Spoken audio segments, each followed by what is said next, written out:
Alright, hello my bees. Good morning, good afternoon, good evening, wherever you are. I have some exciting news. Well, they're semi-exciting, for the time being, until I've checked things out, and I'm on my way to do that now. I've had a call from a friend of mine who lives about just under 2 hours away drive from here. She's been looking after a few beehives, but she's only got a couple left, and she's planning on giving up because she hasn't got time, to look after them and do what's necessary. So I've been asked if I would like to adopt them, but before I say yes, of course, I need to go inspect them and make sure that they haven't got any diseases, or if they do have some sort of a disease, it's something that is easily treatable and not very infectious. Alright B, so just wanted to show you, so these are the beehives that I've been introduced to. So 2 of them are dead, this one and this one, they're empty, but just opened up these ones. So this one looks very lively. The bees do seem a little bit agitated, but I assume it's because that time of the year and they are hungry. So I'm gonna have a good look. From first glance, they seem to be in good health and good shape, good size as well. So everything so far does seem promising, but I need to have a look at the eggs and the remaining obviously frames inside. Then I'll move on to that one over there as well. So yeah, fingers crossed guys, fingers crossed they're all nice and healthy.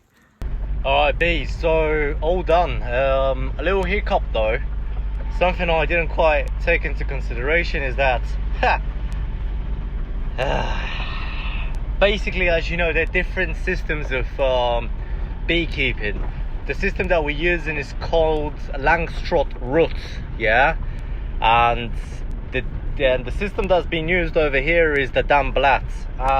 What that means is that the size of the frames of the system used over here and the size of my beehives is different. So those frames, they're much bigger than our frames. These ones, they're not going to be able to fit in our beehives. So now I'll have to figure out how am I gonna change the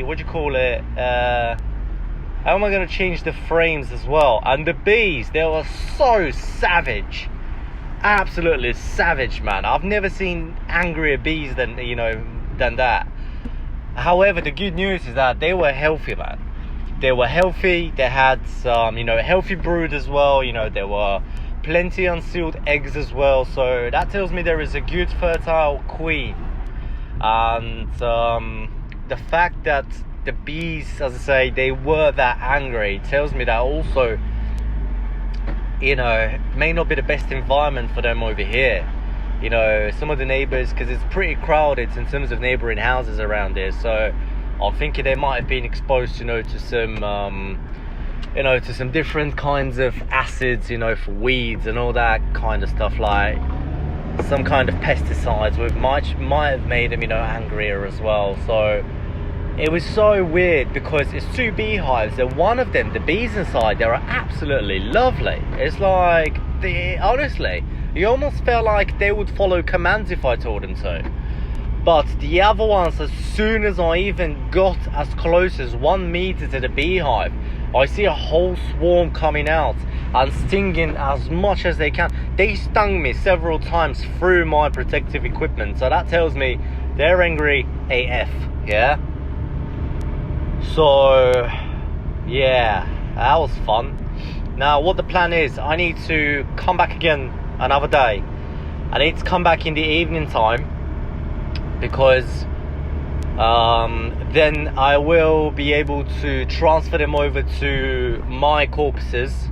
So once I've moved them into my beehives, I'm gonna let them settle overnight, and early the following morning, whilst they're asleep, like 5:30 or something, 5:30, 6 o'clock, I'm gonna come out, I'm gonna trap them inside, load them up and take them away. So I've spoken to the people that live over here, my friends.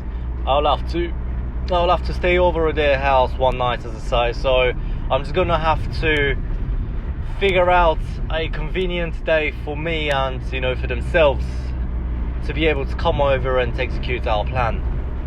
Yeah guys, have a good day. and I'll chat to you soon.